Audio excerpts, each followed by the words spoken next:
Yeah, but funny thing is, when you look at the airport, you see how all this is broken.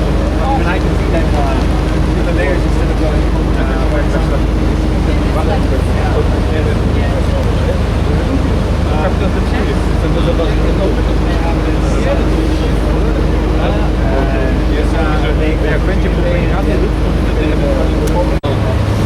To z Polski to niech się obróci. Nawet nie wiem. Nie skacz.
Thì vậy mình khỏi đi mướn xe để bây giờ kia bây giờ đấy đó tính đi mướn xe lại bây giờ chỗ Long Pin bây giờ đây có gọi phải đi.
sure.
Glacier in Savoy.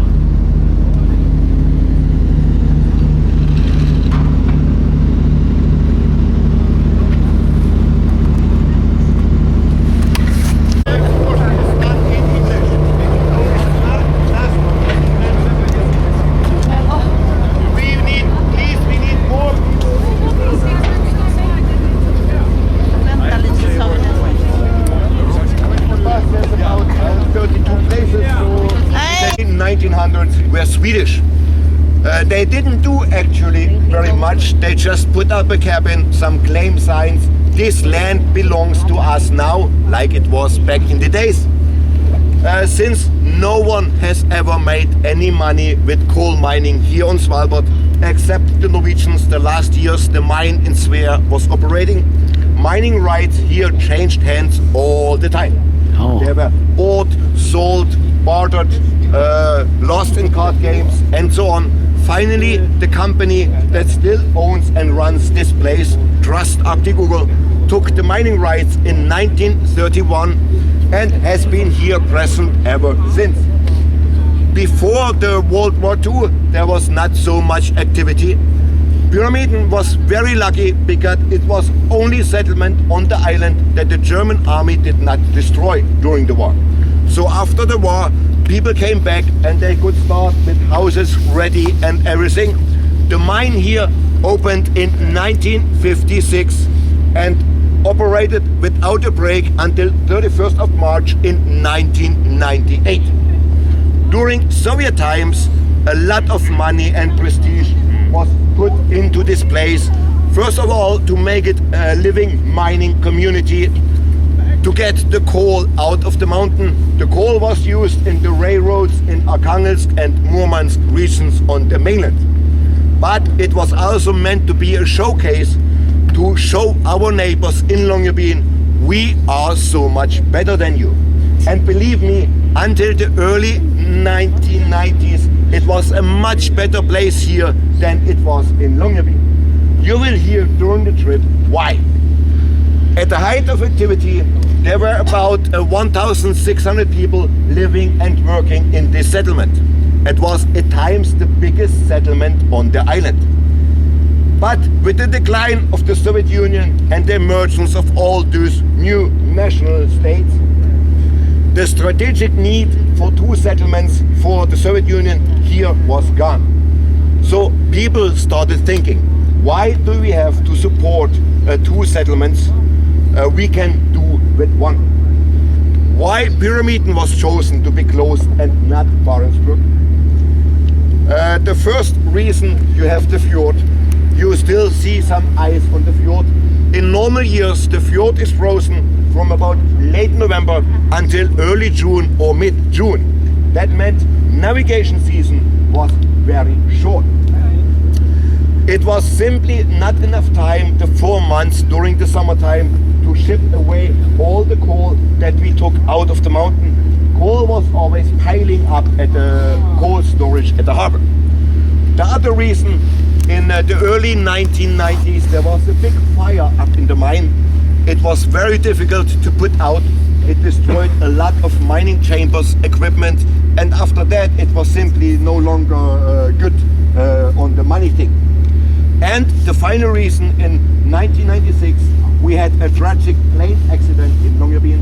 A Russian plane from the mainland crashed into a mountain and 140 people died. These 140 people were a lot of people here from Pyramiden who had key functions and key knowledge of this place. Those people were simply impossible to replace. That's why the management made the decision. We will keep Barnsburg and we will close Pyramiden. The last day the mine was operating here, 31st of March 1998. From that day on, the population was dropping down. People left in batches, 30 at a time, 40 at a time. The last 16 people left here on October 17, 1998. I was the one standing here in the harbor, casting the rope to the ship that picked them up, and I stayed alone here that window to guard the settlement. Wow. So I can tell you things, ladies and gentlemen, you will not find on the internet. Because I have seen the settlement in working, living conditions. Now we are about, in the winter time, we are 7 or 8 people here, only the technical people. In the summertime we are about 25 during the season when all the tourist people come. So ladies and gentlemen, during your time in Germany, you will experience a lot of the northernmost limits on the planet. And you may also think that you come to the high Arctic, we are like Eskimos living in igloos, but nothing could be farther from the truth. Actually, we are quite international here.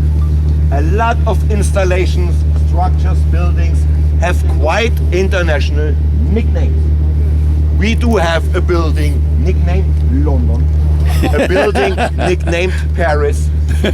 Since we have no small children amongst us, I can reveal the nickname of yet another building. It's nicknamed The Strip. I will explain the meanings of these buildings when we get there. So ladies and gentlemen, then I may invite you to walk slowly with me to the northernmost scheduled bus in the world. Okay. See. I rather do not like to see bears in the settlement because one of my responsibilities here is to be responsible for the safety. So I rather like when they are standing in their natural habitat out on the ice. Yeah, they're on the ice, okay, but they hold them back to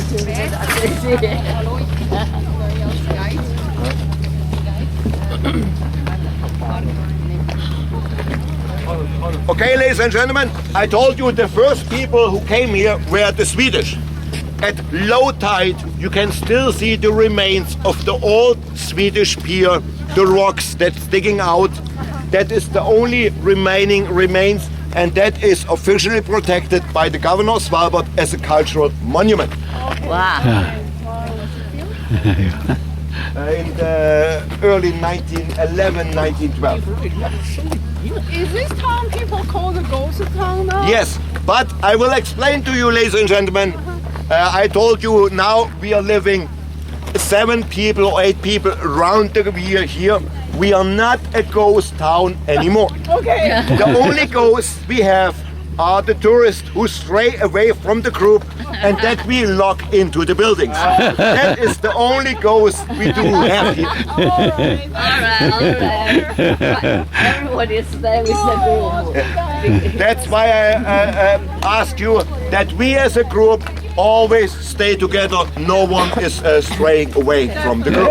Okay. It is for your own good and for your own safety, ladies and gentlemen. Okay. Also, ladies and gentlemen, you all have already been to the glacier. Yeah. When I was working here in 1997 and 1998, the glacier was about 700 meters further out. The small island in the middle you could not see. Wow. So you see the results of climate change right in front of your eyes. The glacier has gone back 700 meters. It's also lost in thickness, so it's getting thinner. So that's we do terrible things with our planet. Okay, ladies and gentlemen, as we wait for the northernmost scheduled bus line in the world, the bus will take us to the starting point of our trip. The starting point of our trip is the very famous Pyramid Monument. That is an iron red column, and it was erected to honor the last ton of coal that we took out of the mountain. 31st of March 1998. Trước cái ông tích cái này nè, Collachater này nè. Đúng rồi. Dạ. Chắc này sao? Or used in the old power station. That last wagon have been preserved. That is the starting point of our trip. I think it's a nice roundabout that we speak of the closure pyramid, and the starting point of our trip is the symbol to that closure, the last ton of coal that we took out of the mountain. Nãy mình mua ticket mà Also, không ladies nói and là gentlemen, mình during retire your mà. stay here, you may experience some wildlife. We have about 10 reindeer roaming in town. They are quite accustomed to people because they are like almost tame. If you're very lucky, you may even spot a polar fox. Now they have their children. We have, I've seen yesterday, I've seen a mother and 4 the small children walking around playing. If you're lucky, you may able to see them, but we cannot call them on the radio. Please come out from the tourists. So that is how God gives us. Yeah. Understand. How about a polar bear? He saw a polar bear yesterday. Well, yesterday we had a lady, yes, and we had one 11th of June. He was walking through the settlement, so they are quite frequently here, much more frequent than in Longyearbyen or in Barentsburg. And even in the summertime, they're staying bears here around the year. We have 3 local bears that we know, and since the last years there have been very little seal on the ice. Some of our local polar bears have now specialized in hunting reindeer. So they adapt. If there are no seals or no marine mammals they can hunt, they will simply take a reindeer. So the polar bear is adapting to the climate change as well. Do we know how many polar bears here? It's very depends who you asking, lady. Some scientist says 3,000 on the island. Some scientist says 5,000. I will say between 3,000 and 5,000. And it's only on the island of Svalbard. But the polar bear population here is closely related to the polar bears they have in Franz Josef Land and Norway. It's like one region where they roam. Some bears have been marked here. They have been shot in Norway. Some bears have been marked in Norway. They were observed here. So they have their own territory. They do not exchange between Svalbard and Greenland. That is, even if it's only 500 kilometers, but the population here is Franz Josef Land, Norway, and Svalbard. That is one population. So, ladies and gentlemen, now the northernmost scheduled bus. As soon as the bus stops, I will kindly ask you to board the bus, find your place. Some of you may have to stand, including me, of course. And the bus will take us to the starting point of our trip. All right.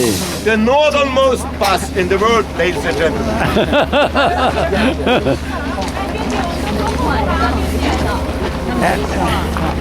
Em vô ăn còn trước em. 98年就叫 Now you have the chance to take the picture of the northernmost bus stop. Northernmost bus stop. Sẽ kêu. Hay quá thằng kêu em. Hay quá. You know the most bus Ladies and gentlemen, please hold the bus. 呀呀。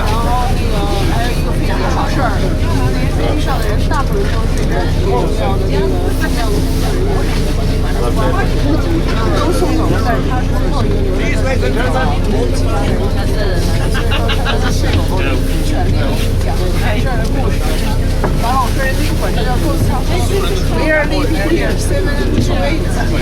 Cái bờ gai này là người Thụy Sĩ.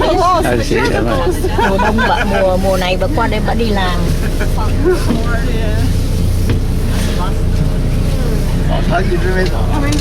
Cái tụi Polar Charter nó tính rẻ hơn. Nó tính senior có 1.900 à. 16-20 сказка, 16-15, 16. Ну, плюс. 4 будут. Да. Ну.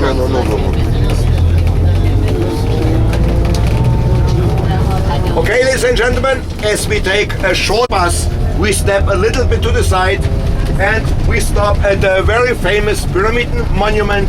That is the starting point of our trip. And I will kindly ask you once more, we keep the group together. Yeah. We will. 看那个 pyramid monument， 这不是纪念碑吗？ So, ladies and gentlemen, as soon as the bus stops, I will kindly ask you to disembark the bus, and that is the starting point of our trip. Hey. Wagon contains the last ton of coal that we took out of the mountain. That is also what is written in Russian, 31st of March 1998. This wagon contains the last ton of coal of the mine pyramid. Since it has been standing here since 1998, a lot of tourists have taken small pieces of coal as souvenirs. Now it may not be a ton anymore, perhaps only 900 kilograms. You're welcome to take a picture. As you take a picture, there's one thing which I will ask you to respect. During our trip, you are welcome to ask me anything, but please respect that I will not take political questions and I will not discuss politics with you. Most of you will have a very different opinion of things than me. That's the way it is. Sometimes we have to agree to disagree. My job here is not talking politics. My job is to show you the settlement. All right. Thank you. Okay, ladies and gentlemen, you have the chance to take a quick picture and then we start our trip and we start walking.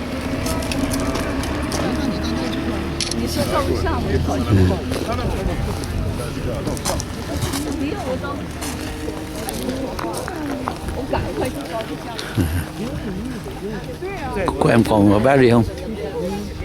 Được không? 50%. Được. Yes, ladies and gentlemen, then I may kindly ask you to follow me and we start our trip. All right.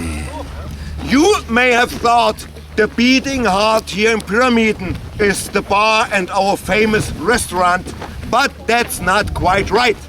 The beating heart of Pyramiden is right in front of you, the rather unsuspicious looking building with the 3 large gates. That is our garage, but here in Pyramiden, the same as in Longyearbyen, we have central heating. So we have a coal-fired boiler inside that produces the heating and the warm water we use here in Pyramiden. Also, the small yellow building which you see, that is the power station. We have now 4 different diesel generators, and in the future we have plans to develop a more green energy source, but until that time comes, we have to use our diesel generators. Also, ladies and gentlemen, I told you we are a Soviet or Russian settlement, but we are on Norwegian territory. All That right. means we have, ladies and gentlemen, please follow the group. That means we have to abide by the Norwegian law, and the Norwegian police has authority over us. But we cannot call Longyearbyen with any small traffic accidents or drunkenness. That's why we have an agreement with the Norwegian governor. We can have some sort of a helping police. The helping police are the people who work as firefighters.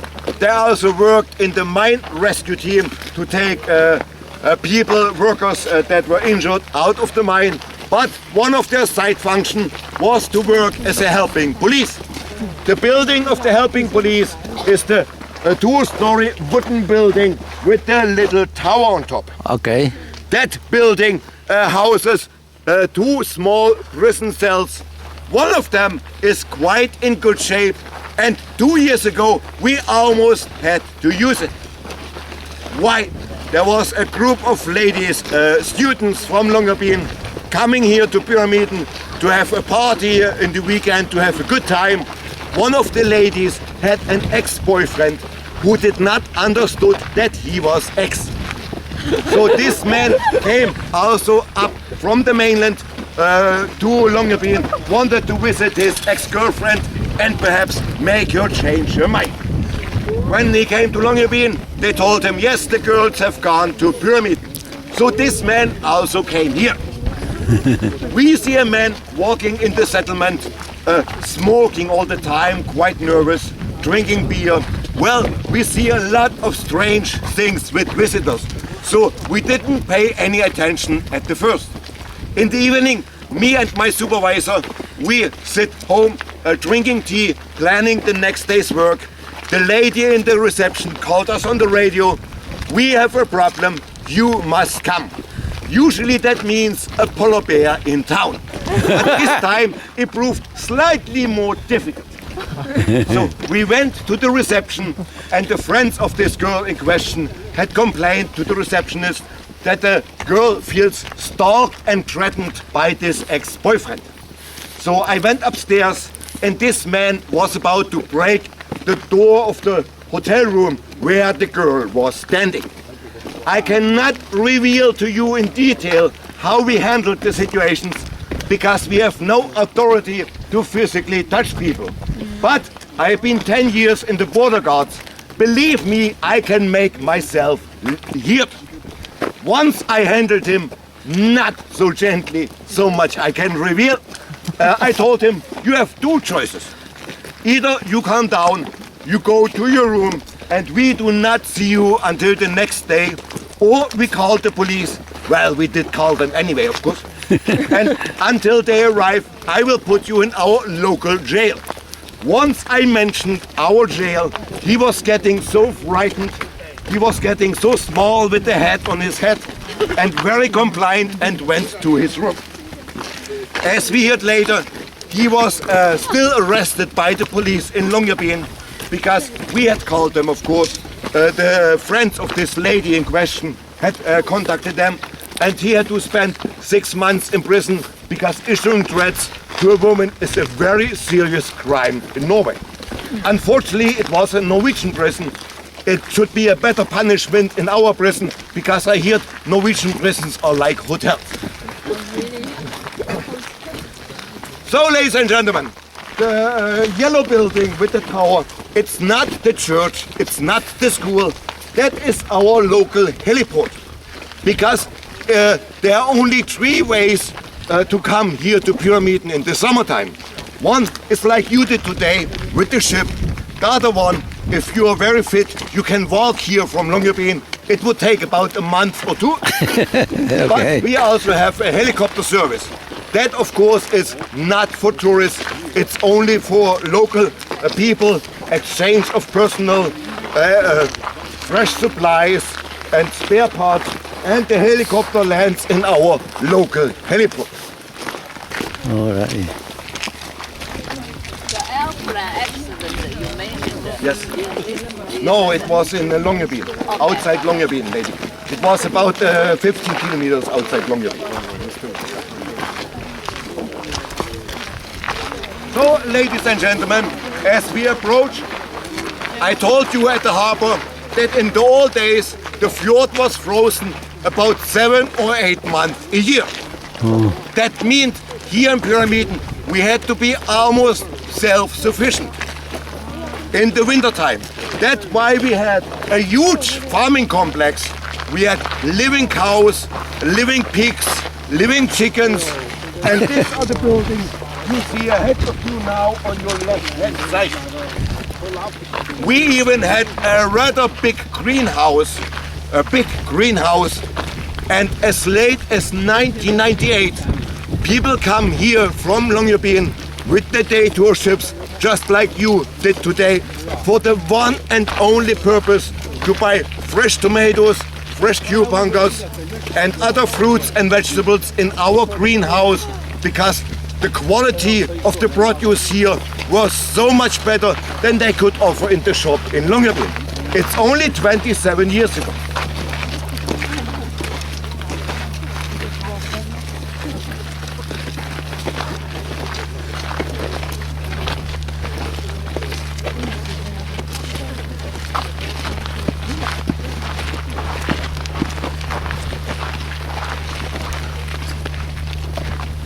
Ladies and gentlemen, can you please join the group?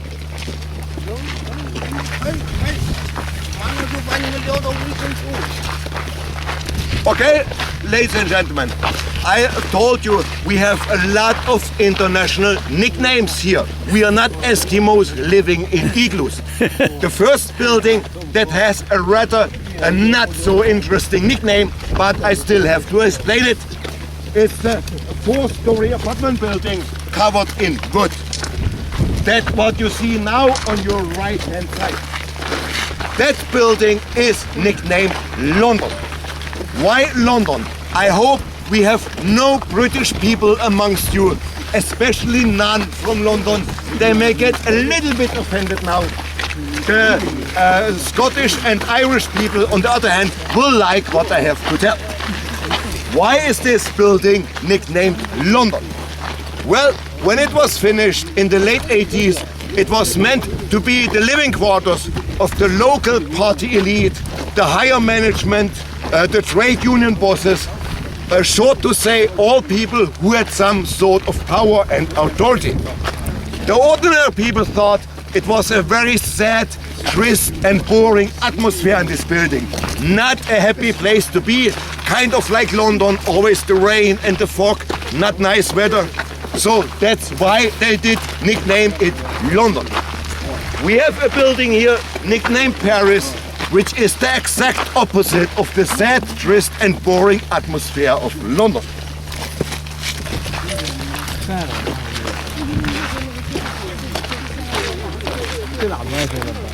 Also, ladies and gentlemen, I told you Pyramiden was founded because of coal mining. Usually, all over the world, coal mines are underground. Pyramiden and Longyearbyen is one of the few exceptions of that rule. The mine entrance here in Pyramiden is about 500 meters above sea level. Cool. You see it always up on the mountain slope, the red brick building. That was the main entrance of the mine. Oh. To get up there, workers of course could not run up and down every day. So they built in the tunnel on the right hand side a small railroad that took the workers from the base of the mountain up to the entrance of the mine. The trip lasted about 7 minutes. Here you have goose. You hear them. Also, ladies and gentlemen, the coal we took out of the mountain could simply not be thrown down. That's why we built in the tunnel on the left-hand side a conveyor belt that took the coal from the mountain down to the entrance of the mine on the base of the mountain, where it was loaded in the northernmost, longest railroad in the world. If I say the longest northernmost railroad, the northernmost railroad would be in New Orleans, but they have only about few hundred meters. Here we had 2 kilometers, so we are the northernmost, longest railroad in the world.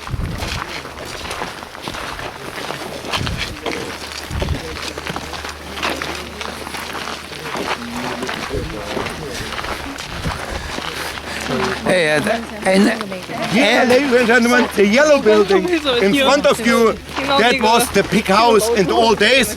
There were over 200 pigs, or how you call it, pork pigs were in there. And even people in the old days from Longyearbyen came here to buy meat in our pig house because it was natural meat. It was not fed with any kind of chemicals. It was very good meat.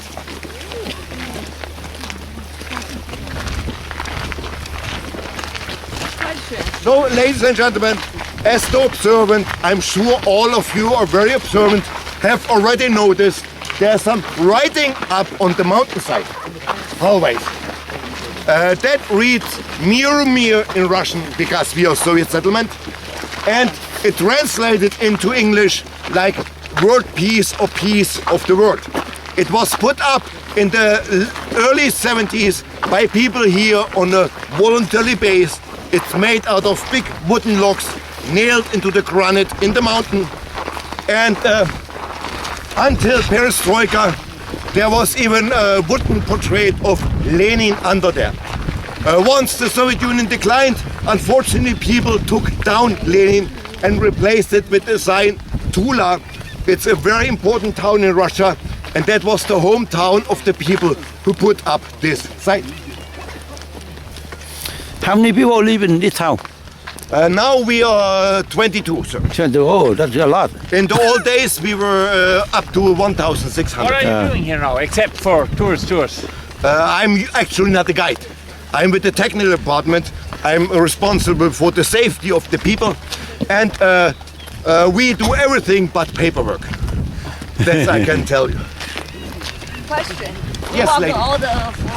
That is in the winter time when it's ice on the road. We put ash, so that we can drive with the. I Yes, thought yes. it's coal. No, it's ash. It's ash, lady. So, ladies and gentlemen, I have told you about the building nicknamed London.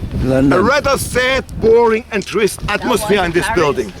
Now we have the exact opposite. The building nicknamed Paris. It's a 4-story apartment building now on your left-hand side. Oh, looking like a Why is this building nicknamed Paris? Well, first of all, that was the building where we had our pub. On the ground floor, we could go at the work, have a beer, a vodka or two. But even more important, that was the building where the single ladies lived. It was also the building in the floor above where the single men lived. Now you kind of get an idea why it was called Paris and why it was a much happier place to be than the sad and boring atmosphere of London with all the boss. The final reason why it was nicknamed Paris, when the building was opened, they were so proud. They were so proud of it. It was such a nice building. So they invited a very famous Soviet actress from the mainland to come here to be present at the opening. This lady, of course, had traveled all over the world. And when she came here, she was wearing such a beautiful dress. The local people had never seen anything like it before. So they asked her, Svetlana, where did you get this dress? And she said very casually, oh, nothing special, I bought it 2 weeks ago in Paris. That's why the building finally got its nickname. But believe me, it also lived up to its reputation. With all the single ladies, the single men, the pub, imagine yourself.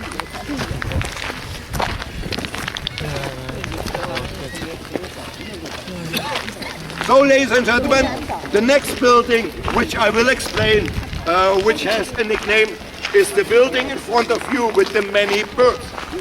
Oh, that man. building is named a Durdom, or translated in English, the crazy or the mad house. It's not because of the noise the birds do. Believe me, it's terrible. That was the building where families lived who had a lot of children. And in the dark season, November, December, January, children were not playing so much outside. They were, of course, mostly playing inside. And imagine every corridor 30, 40 children playing football, riding bicycles from the morning to the evening. What mess and noise it was. That's why the building got its nickname, the Crazy House. As you see, it's still sort of a family home today, but now the person is taking over 40 people. That was after the building when Pyramid was closed in 1998. That was the building where the last 30, 40 people lived here who worked in this place before the closure. We had our own kitchen, health station, our own small shop. It was like a big family. So, ladies and gentlemen, may I kindly ask you to follow me?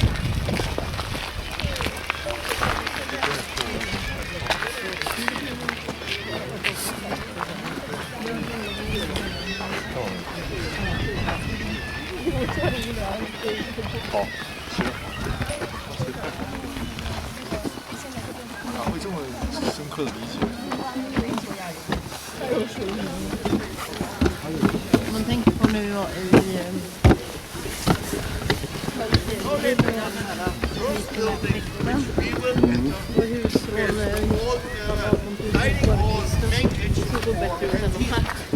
That is the building, one of the oldest still standing buildings here in Germany. It was built in 1959. It was also originally not meant to be the dining room. It was meant to be the culture house. You can still see in the window up on the glasses, Kino, the Russian word for cinema, and under it which films were shown that specific evening. On the right hand side you see Сегодня в Дом культуры, today at the culture house, what events or concerts were held that specific day. The reason why it was converted into the dining hall, when the population was growing, all the big apartment buildings were built, then the old dining hall was not big enough, so they remodeled it to the new dining hall, and we got our new culture house that we will visit at the end of our trip. Unfortunately, group number 2, they are quite slowly in the on the ship. Jest szansa, że oni z tego jeszcze zrobią jakiś... No. That is the building where people who live and work is here now. Only is in Barentsburg. Why? Yeah, I know. But before it was transported to Murmansk. To Murmansk.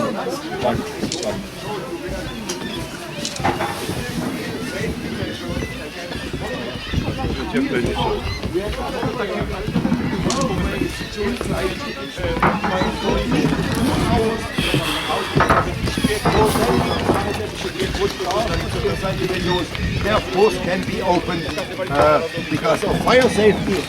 Do not think people are locked up here. We had last year we had a cruise ship here, and some passengers asked me quietly, "What is your sentence?" They thought we were a big penal colony here, and I told them if I would have a sentence, I would not walk around with a fire. But they didn't believe me anyway. So, ladies and gentlemen, then we are about to enter the main kitchen or the main dining room. As we go in there, I will kindly ask you to follow me precisely.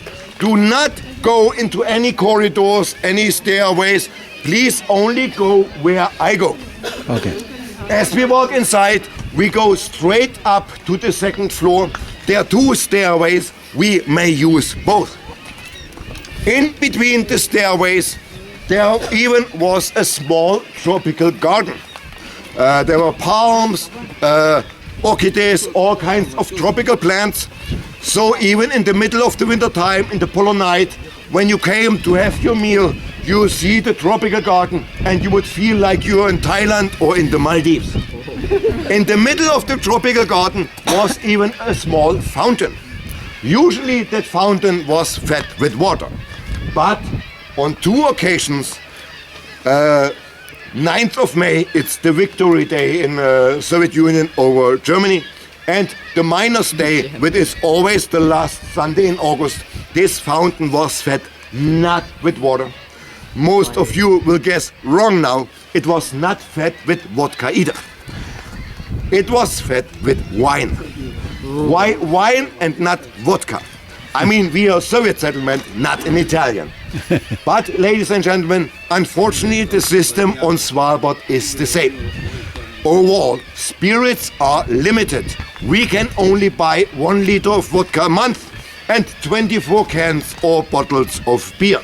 But wine and champagne are without limit. You can buy as much as you want or as much as you have money. And that's why the management made the decisions. The 2 holidays, we do not feed it with vodka, simply not to use the people's limit. We feed it with wine. And believe me, if you drink enough wine, it just has the same effect as vodka. So please follow me, ladies and gentlemen, and we go straight up to the 2nd floor.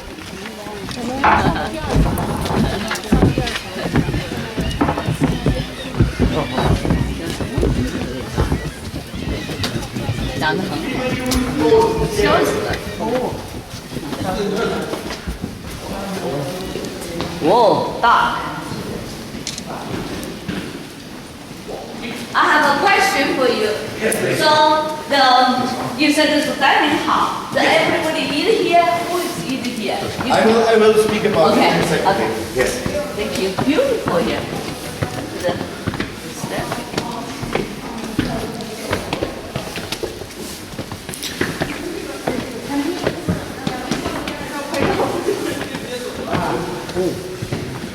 Wow, it's a big dining hall.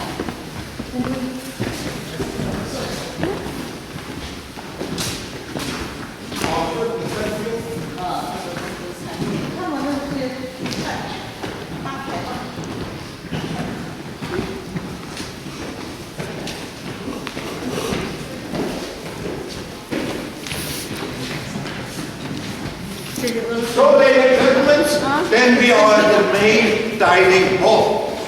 Now you only see a few chairs or tables left standing, but at the high capacity, over 200 people could eat here at the same time. In the old days, none of the apartment buildings had kitchens. It was because of fire safety. So all the people living and working in Pyramiden, from the lowest cleaning worker up to the director of the mine, came here 3 times a day to have their meals. The food was completely free of charge. It was included in your contract. And the food here was of the highest possible quality. No frozen pizzas or prefabricated hamburgers. Everything was made from the ground up. We had over 40 people working in the kitchen to make sure it's running. The kitchen worked around the clock because the mine was working around the clock in 4 shifts. So did the kitchen. So you could come here at any given time of the day to have your meal. And the food was so much prized. It was so much better than on the Soviet mainland. That was a political reason to get the best possible workers to come here and work in this place, and we got the best possible treatment. We had very high wages for Soviet time. We all usually worked here in the old days on 2-year contracts. Once you had worked here 2 years, you usually had earned enough money to buy a house and a car. Try to do this any other place in the world today, you won't make it as a normal people. So, ladies and gentlemen, the food was delivered buffet style. You pick your plate and you picked what you wanted. 10 meatballs, 20 pork chops, 100 potatoes. You could pick as much as you want, but the golden rule was you had to eat it here. You could not take it home with you. We had a small shop downstairs on the 1st floor where we would get sausages, food, chocolates, also very important where you picked up your monthly vodka ration, cigarettes and so on. And in the old days we didn't have any money. So the ladies back the counter had a big book. They wrote your name, your family name, what you took, how much it cost, and it was taken at the end of the month of your salary.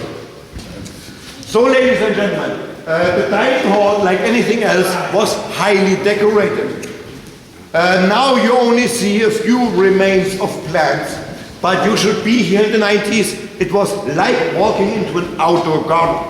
There were fruit trees, flowers, green plants everywhere. We even had a small field of grass, really live green grass here, where children could play in the middle of the winter time in really live green grass while their parents had their meal. Longyearbyen had never anything like it. The mosaic you see, ladies and gentlemen, behind me on the wall, it was made of local people on a voluntary base. In Russian we call it Subotnik, in Norwegian they call it Dugnad. I don't know what they call it in English, but work without pay. It's made out of circle glass, and it describes, of course, the mountain of Pyramiden, the mountain around the fjord. Anything on Svalbard, of course, has to be with the polar bear. And the person sitting in the corner, it's a character from a medieval Karelian folk epic hero. He and his wolf, please do not enter the kitchen. He and his wolf, it's not a dog, it's a wolf. They were kind of like the saint patron of Pyramiden and kept an eye on us. So, ladies and gentlemen, then I may kindly ask you to follow me back outside, downstairs, so we can continue our trip. Okay. 现在我们先说它的要求。现在我们要下了1层的记录我们的那个行程啊，然后上面呢这个地方是餐厅，那个地方呢是一个自助餐，这是自助餐盘，然后可以就这些家庭过来以后，家庭跟当地人然后来吃餐食，然后呢这个地方是然后在1层好像有一个小商店，小商店有一些烟啊酒啊，这是伏特加，然后刚刚又说了一下那个画。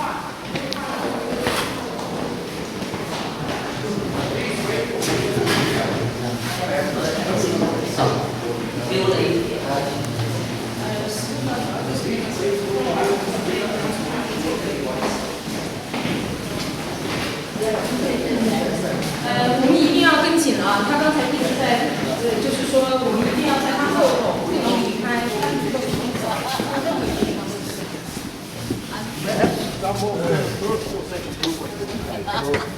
None of mine, of course.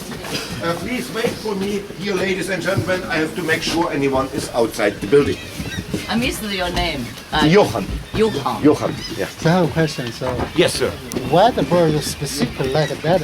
They consider it as a bird rock. They do not see it as a house.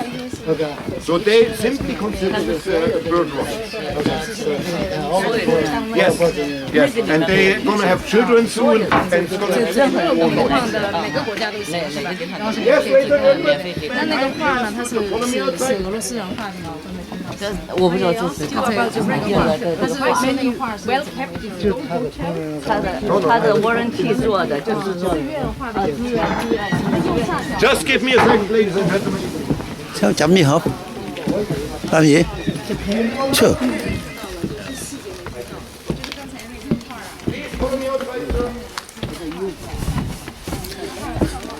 Đứng cái cửa nhà này chụp cho. 今天看到这个女的 ，OK，媳妇的很 happy 啊，是不是？谢谢。 Okay, ladies and gentlemen, then we are about to continue our trip. Hold on. I will put your attention to the building where the bus stands in front.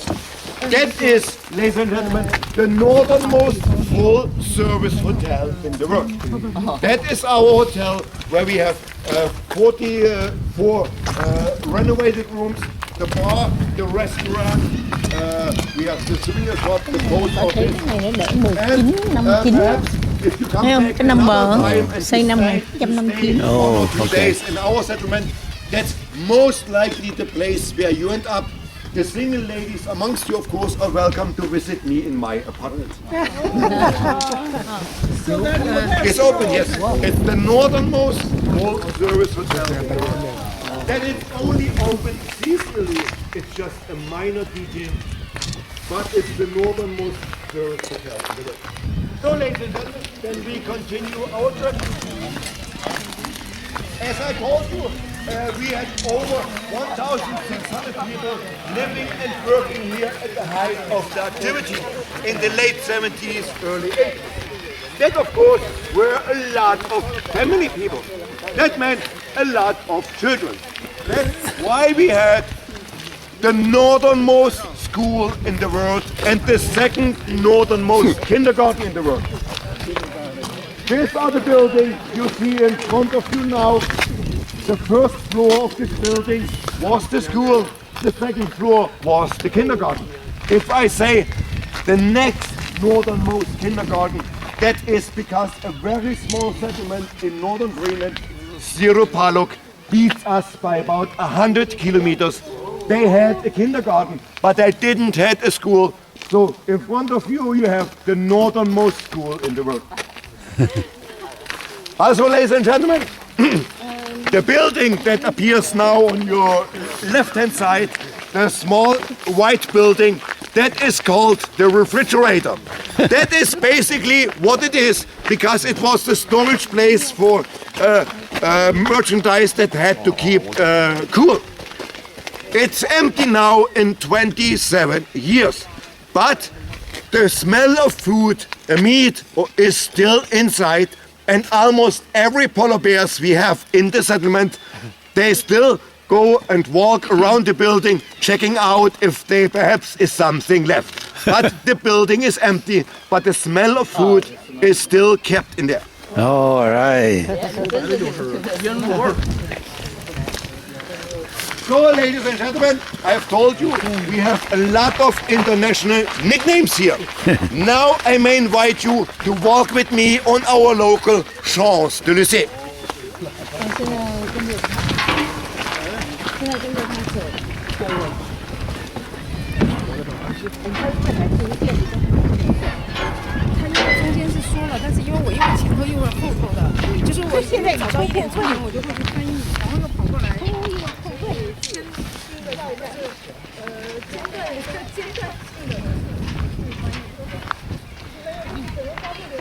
So, ladies and gentlemen, then we are at our local Champs-Élysées. The official name of this street is the street in honor the 60 years anniversary of the Great October Revolution. A rather long and not so easy to remember name. I'm sure Champs-Élysées sounds a lot better. Why Champs-Élysées? Well, I have never been in the French capital. I may never even go there, but I've been told it is the same layout. It's a road and a piece of grass in the middle. It is also the center square of the town. The wooden buildings you see around you, that were the buildings that were put up in the late 1950s. That the buildings are still quite in good shape, even if they're almost 70 years old. That is because of the climate. The climate on Svalbard is very dry. That means wood almost doesn't rot or doesn't rot at all. Oh. That's why the buildings from the 50s still quite so good, look quite good. As I told you, the building behind you that is renovated, that is our living quarter. Those of us who are here on short-term contracts in the summertime, they have fellow living rooms in the first floor. Those of us who are here around the year, we have nice and comfortable apartments on the second floor, much better and much cheaper than in Longyearbyen.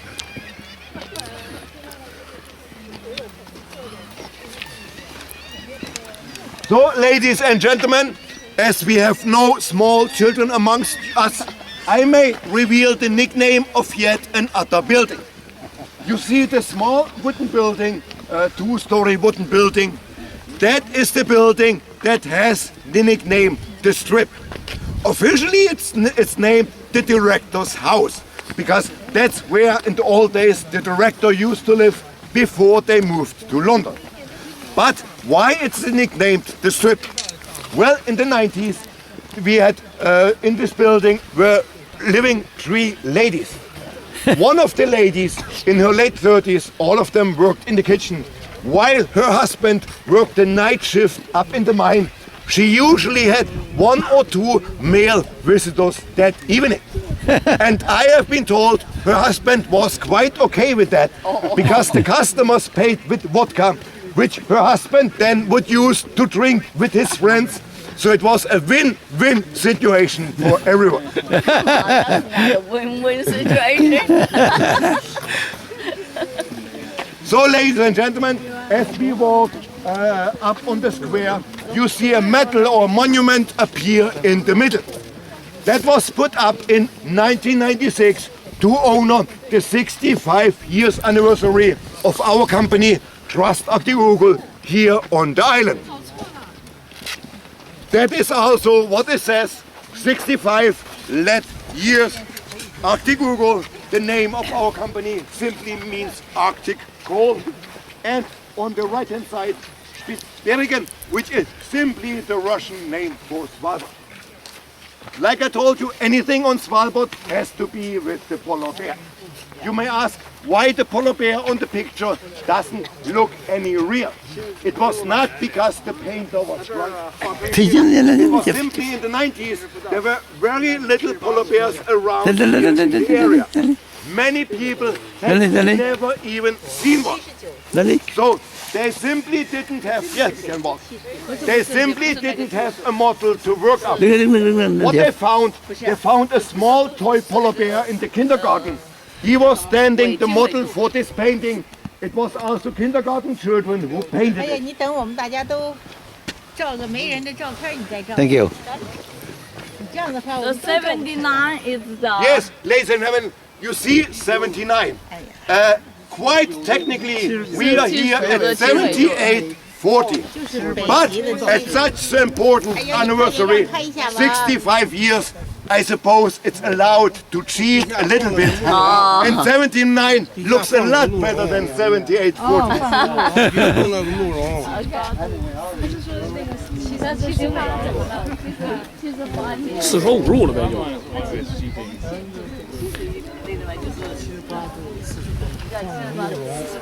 他写个70讲多好。 Yes, ladies and nhỏ mà áo gentlemen, vàng the đó là next tôi building which I will explain to you, tàu á. Oh yeah. 鹿茸。 that is the former mine office or Sabik? administration of the mine. The building itself is not of so much interest. What is of interest, if you look carefully, on the upper floor, the 4 last windows to the right are covered in bars. It's not the prison. I showed you where the prison is.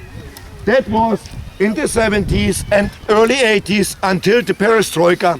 In these 4 rooms we had 4 local KGB officers working and have their place of work. Those people did not control the local population so much, because if you came up here, you were already truly checked on the mainland. They kept an eye what the Norwegians were doing in Longyearbyen. The Norwegians had their secret police. They kept an eye what these 4 people were doing. So they were basically only watching each other, and they usually left the normal people alone. Quite a nice arrangement.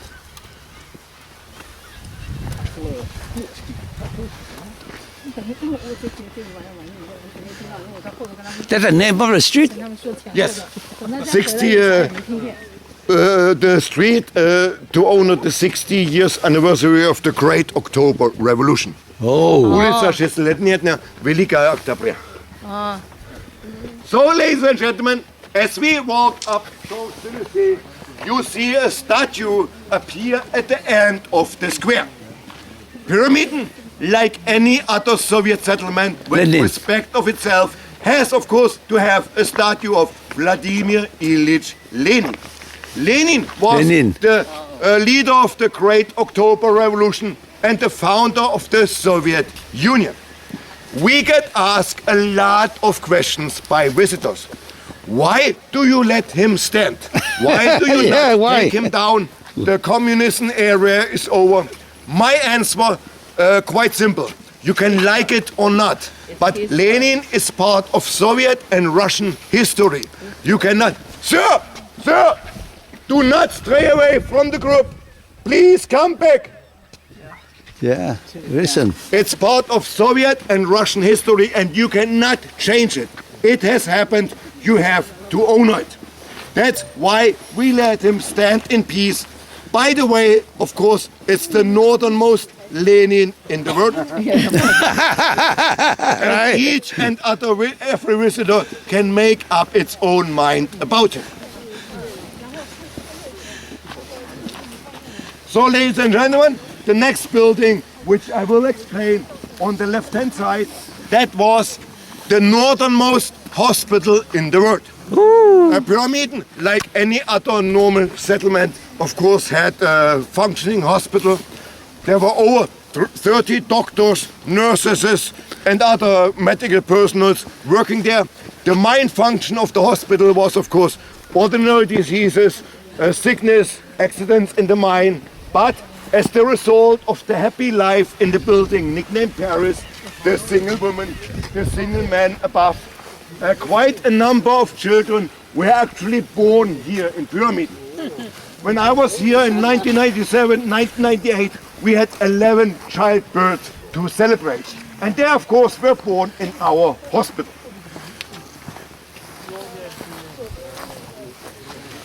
So, ladies and gentlemen, the next building, which we will visit in a few minutes, it is the northernmost, needless to say, swimming pool in the world. As we enter the swimming pool, it's time to speak a little bit about water. The water here in Pyramiden we get from 2 artificial lakes up in the valley. The water is of the highest possible quality. The problem here has always been quantity. When the settlement was fully operating, it was very difficult to keep it supplied with the amount of water needed. That's why the management made the decision, when we built the swimming pool, we use only 2/3 of fresh water and supply it with 1/3 of seawater, simply to save some amount of water. You have so much ice and snow. You don't have enough fresh water? We have enough, but imagine 1,600 people, and the mine needs so many people. So, ladies and gentlemen, please join the group. Sir. So, ladies and gentlemen, I will kindly ask you, we keep together. We go first into the swimming pool, then we go together to the culture house. You have time to take pictures of Lenin after we finish our trip. For the time being, please follow me. Also, as we enter the swimming pool, I will kindly ask you to follow me precisely. Do not enter any corridors, sideways, any stairways, for a very good reason. Almost every year we lose people in there. 2 years ago, one of our guides, not me, because I'm not a guide usually, Lenin. had a group of tourists, just like you, ladies and gentlemen, met the ship, went to the building, to the culture house, the bus picked them up, and the ship left at 2 o'clock in the afternoon. At 9 o'clock in the evening, me and my boss, we did some work on the light poles, and we heard some banging. The banging was getting louder. Finally, glass up in the stairway broke. 3 faces appeared inside, one of them with blood on the hands because he had broken the glass, and they cried for help. So I got the key, locked them out, and asked them what did happen. They had been with the tour straight away from the group, entered the corridor and stairway, and did not find their way out again. All 3, of course, had to spend the night in our hotel. 2 of them missed their flight back to Norway the next day because they were simply still here. One of them got in trouble with his wife because he was so long out of cell phone coverage. His wife thought he was up to something else.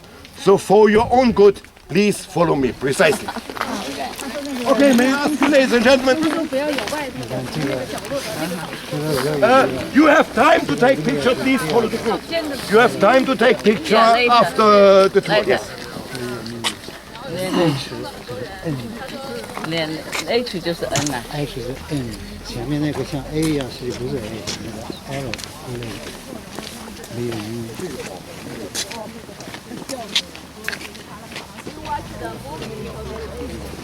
Kita.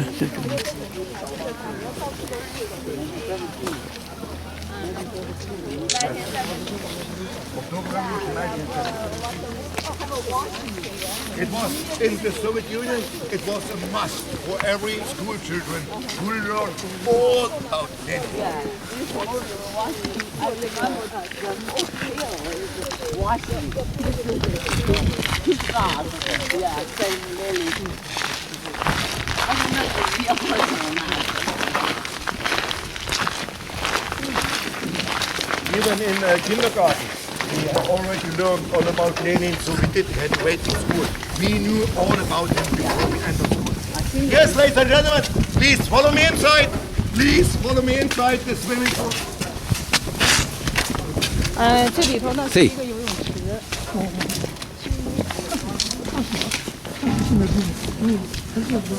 幸福。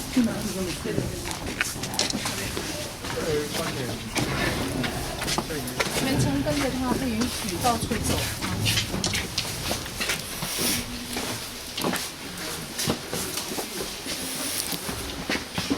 And you can feel the difference. It's much colder inside than outside. It's the buildings, they function like big refrigerators.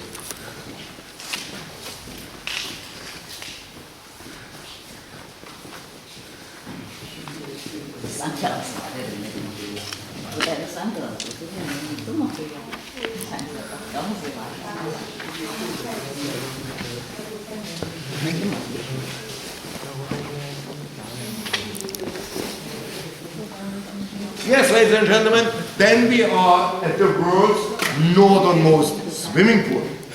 Actually, the swimming pool was a multi-function building. We had a small children's swimming pool, 6 by 8 meters. We had weight rooms, massaging cabinets, and other sporting rooms, and the main swimming pool that we will visit. To be able to enter the swimming pool, a whole set of rules did apply. Those who read Russian may read it on the table, but the most important I can tell you now, you had to be sober. You could not be influenced with the alcohol. We had a lady sitting there, she had a pipe like the police have when they stop you at the highway, and you have to blow. If you blow green, welcome, yellow or red, come back another time. There was, of course, one exception of that rule. On Saturday evening, we had a very special event inside the swimming pool. We had a more or less official water discotheque. If I say more or less official, the management knew about it, but they simply turned ignored. And that was also the only event where alcohol kind of was tolerated inside the swimming pool. No discotheque without alcohol, of course. And we had a lady from the shop sitting there at the counter. She had bottles of beer, bottles of wine in the shop. We would buy coupons, 2 for beer and 2 for wine, and we would exchange them with the lady. Water discotheque lasted from 8 o'clock in the evening till 3, 4, 5, and so on in the morning. Anyone can understand 2 glasses of beer, 2 glasses of wine, not enough. That's why I can guarantee you almost anyone had a bottle or 2 vodka hidden under his clothes. But what if you already had used your monthly limit? Well, now it's time to speak about international community in Germany. In the old days, people from all 15 Soviet republics were living and working here.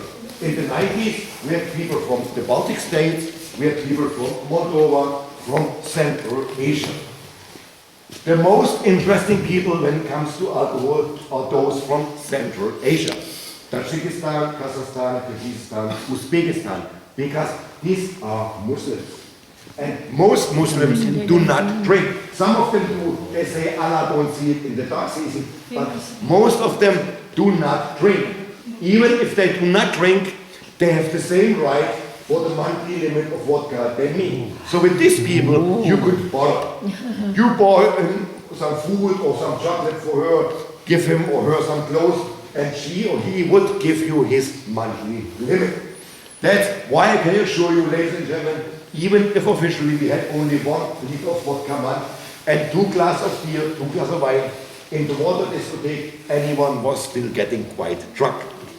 I may also put your attention, ladies and gentlemen, to the wooden works on the wall, on the handrails and on the ceiling.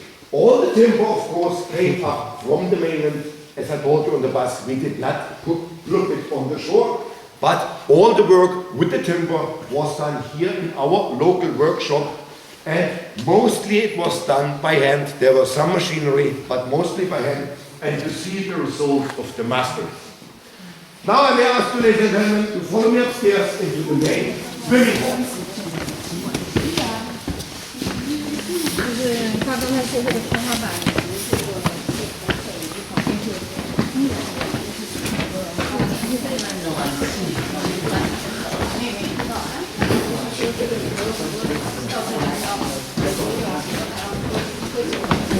但是呢，这里就有哈萨克斯坦，没有福建哈萨克斯坦啊，都是斯里兰教的但是呢，俄罗斯人有喝酒啊，怎么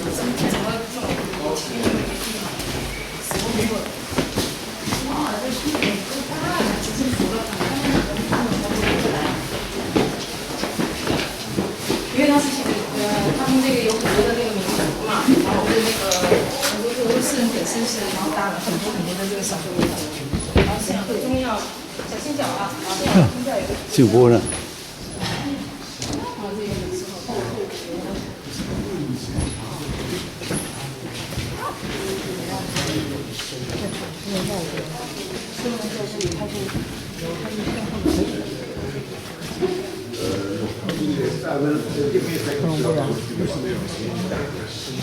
Okay, ladies and gentlemen, then we are at the main swimming pool.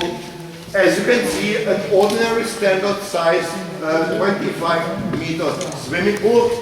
The water temperature in here was kept between 28 and 32 degrees. Very nice, very comfortable to swim and to have activities here. We had not only ordinary swimming hours here, but also competitions. Mainly between Barentsburg and Pyramiden, once a month. Needless to say, we did beat them all the time. Twice a year, we even had visitors from Longyearbyen. We had a sporting exchange. And most of the time, unfortunately for those of you who are Norwegians, we did win as well. When we had ordinary swimming hours here, there were always 2 lifeguards, I don't know what it's called, like Baywatch, yes, lifeguards. And on duty, and when we had the water discotheque, we had 2 lifeguards here and 2 from the helping police. First of all, to make sure no one is getting too drunk. And as usually, when a man asks a lady to dance, the lady says no, the man doesn't take a no for no, then we would simply grab him, drag him outside and drive him right to our prison. Believe me, ladies and gentlemen, it happened 10 to 15 times every Saturday, especially during the morning hours when anyone already had quite enough. So, ladies and gentlemen, now please, may I have your attention. I will kindly ask you to follow me now outside. We go together into the culture house. I will have a short representation, inform you of our services, and then you have some time of your own. I will tell you where you can walk and where you cannot walk, and what time the bus will pick us up back to the harbor. For the time being, I will kindly ask you to follow me inside the culture house. You will have time to take pictures of Lenin in a few minutes. Okay, thank you. 那个我们一会儿呢到外头照那个列宁的那个像给大家弄一下，然后这个游泳池是个标准的游泳池，对。Just follow me in. 你这不能有吗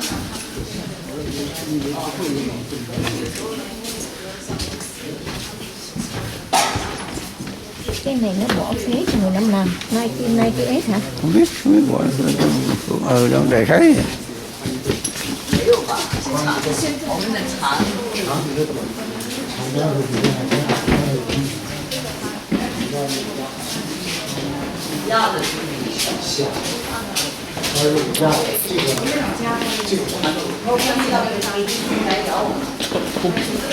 纬度的奇怪，不打水面找不着道。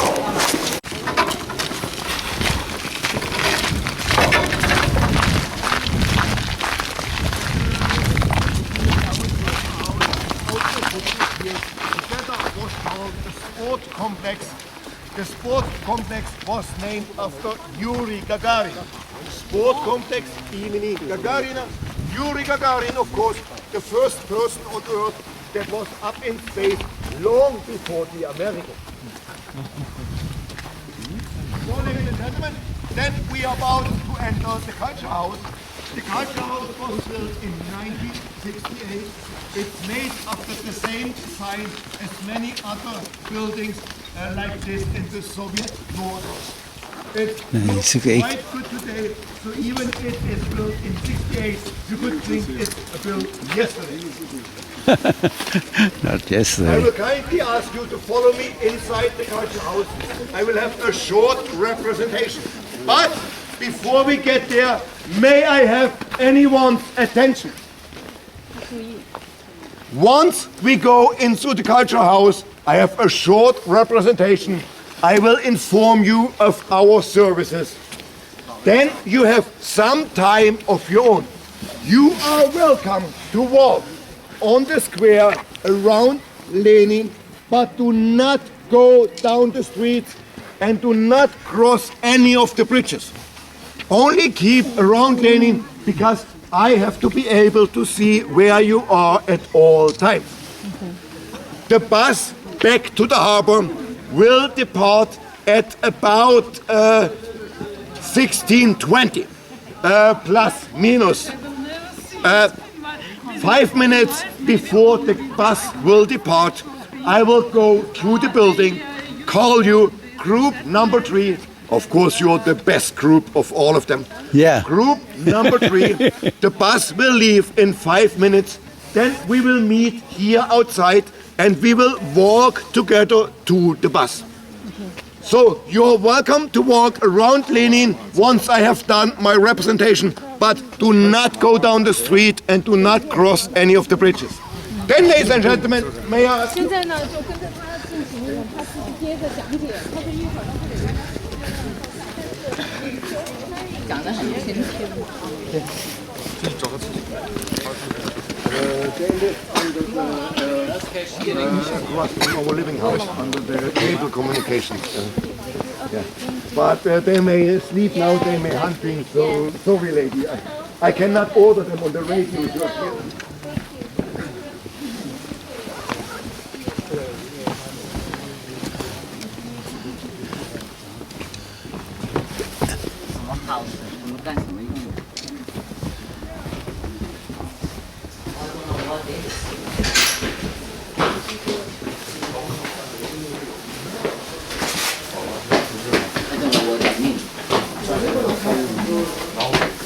I have no idea.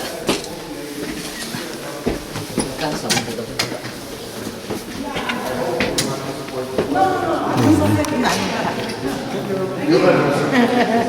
他坐车过来了。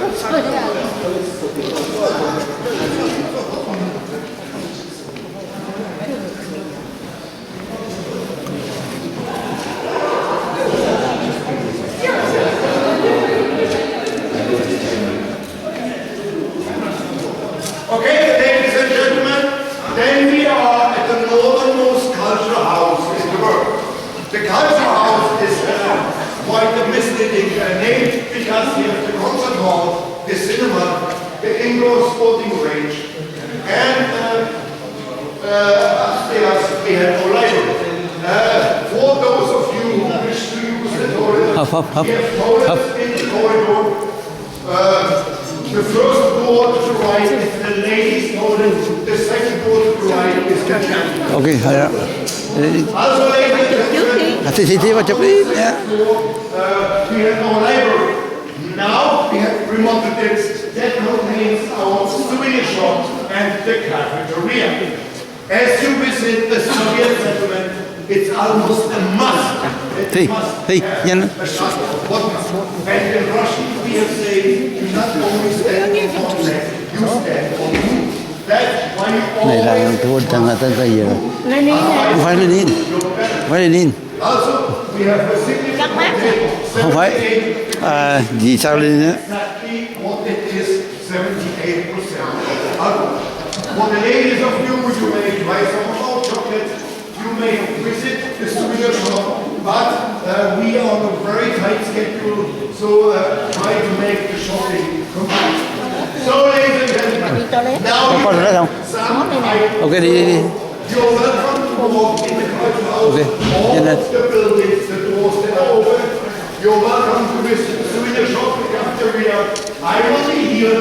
If you have any questions, feel free to ask me. And about 5 minutes before the bus leaves, I will connect all of you and we will go together to the bus. It's about 16:20, 16:25. It depends how slowly it goes. Because you are fast. Okay.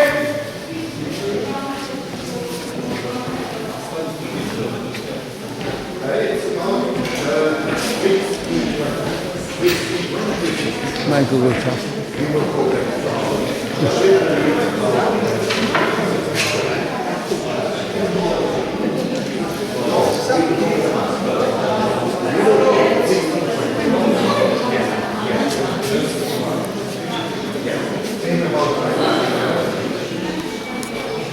Dorota, hallo.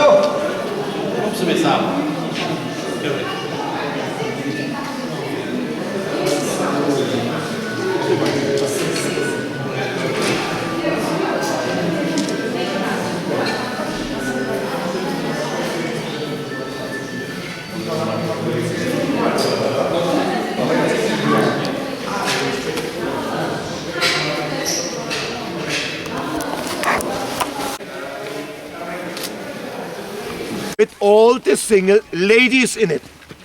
At the corridor or the floor where the single ladies lived, unfortunately, there was always a female housekeeper. Always a lady in her ages, and her job was to make sure that the single women do not have any visitors, male visitors, after 10 o'clock in the evening. So she was supposed to go through all the rooms of the single woman to make sure, for God's sake, there's no man inside. When I was working here, the lady who had this unfortunate position was a lady in her late 60s, and she didn't drink alcohol because she thought she had such an important assignment to guard the single ladies. But she was very fond of sweet cakes. So we speak to the people in the kitchen, give the girls their champagne or chocolate. When they make the sweet cakes for her, they would blend 200 milliliters of pure alcohol into the dough. The lady was eating her cakes with great appetite. As a result, she fell asleep every evening at 6 or 7 o'clock in the evening, and we could do what we wanted to do until the next morning. So, ladies and gentlemen, we can slowly start walk to the northernmost bus stop in the world. Okay. 我们现在是过去慢慢的行走到巴士的上车点，就跟着它。现在人够不够？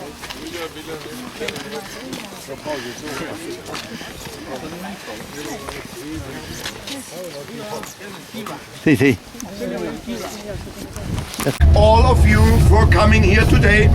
We hope you had some impressions of this place and perhaps have a wish to come back another time to spend a day or two in our settlement. For the time being, ladies and gentlemen, once more, thank all of you for coming here today. You were a fantastic, nice group to work with, and we wish you a nice trip back to Longyearbyen. Thank you. Thank you. 21 người đó. 21 đó. Meinst du, die werden jetzt 24/7 jemanden zur Seite stellen, der dich das überwacht? Why? Frage, ja, wie das funktioniert. Aber die Frage ist ja, was wir immer stellen, die Frage. Ja. 3怎么看3个吧之类的，就是人家啊，像这样，我那没有放的以前那可能不是。Falls überhaupt jemand da ist. Ja, 22 Leute. Ja. Was machen die? Ja. Der gehört zum Technical Staff und macht alles außer Paperwork. Das ist alles, was er sagt. Kann. Ja. Nach liegt da mal so hoch, ne? Die Leute hier. Ja. Großes Geheimnis machen die Norweger. Genau, die Norweger, die. So ist heute hoch. Ja. Also ein paar Leute im Geheimdienst, die passen auf, was die Norweger da machen. Ja. Dass hier keiner Unsinn macht in dem Ort. Also Wache letztendlich. Ja. Wollten so ein bisschen. Sheep live in the fog.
Head back to different road from the coming, returning different road. So go to this side of the Georgia. So go this side.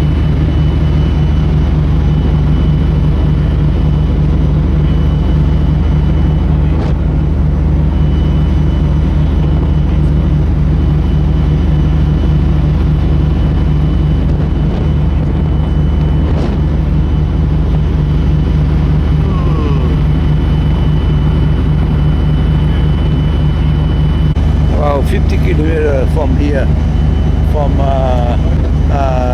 this town here, go back to Longyearbyen, about 50 kilometers.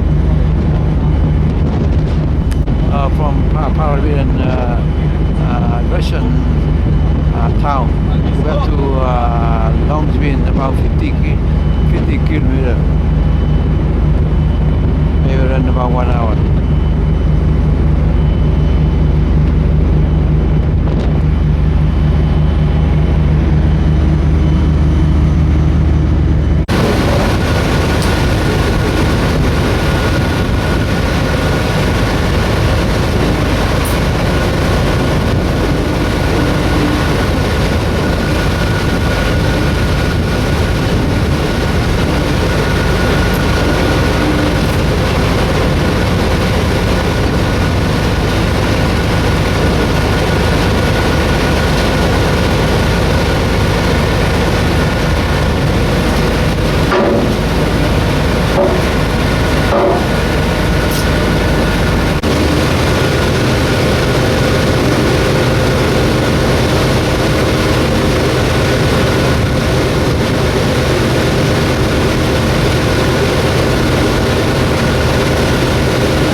p.m. So we leaving at 9:30, come back at 8 p.m.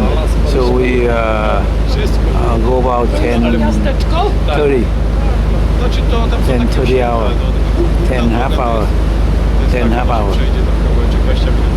Oh, long trip cost $230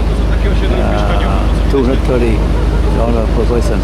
That's a good deal. That's a good deal. Słuchajcie, zobaczyć ile macie sił, tam sobie nic takiego. 20 minut mam. 20 minut zostać, 20 minut. No zejdzie nam której godziny, tak jest.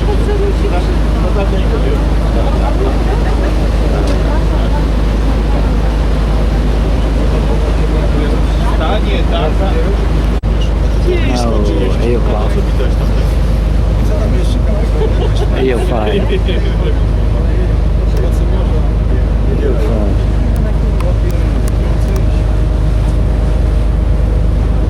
Yeah, 8:05. We leave at 9:30, so we talk about 10 half hour. Very nice trip. We see a lot of things.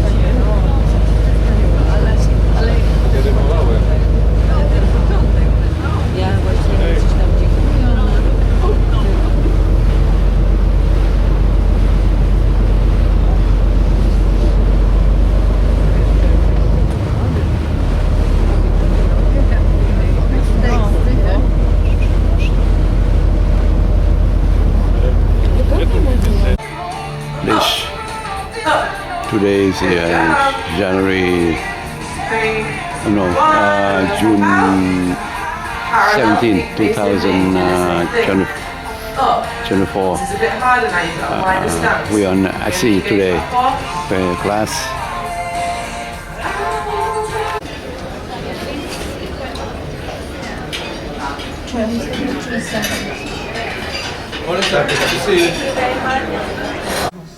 And they can do it. Everybody can surf. Everybody can do it. Everybody can surf. It's prosody here that could affect security on the Korean Peninsula. Now, we haven't seen the parameters of all of that right now. Certainly haven't seen it come to fruition, but we're certainly going to be watching that very, very closely. John Claddy there. Well, earlier I spoke to correspondent Shima Khalil, who is following the story from Seoul. That's right. It is significant, of course, not just because it's the first visit by Vladimir Putin to Pyongyang in more than 2 decades, but it's seen as a grand gesture of yet more deepening of this alliance between the two pariah states. I think apart from the optics, where the two leaders want to sell to their people and to the world, specifically to the United States, that they're not isolated, that they have friends that they can rely on. Each man knows that the other has something that they want. North Korea needs everything from food, fuel, foreign currency, and satellite technology, especially after it failed to launch its spy satellite into orbit last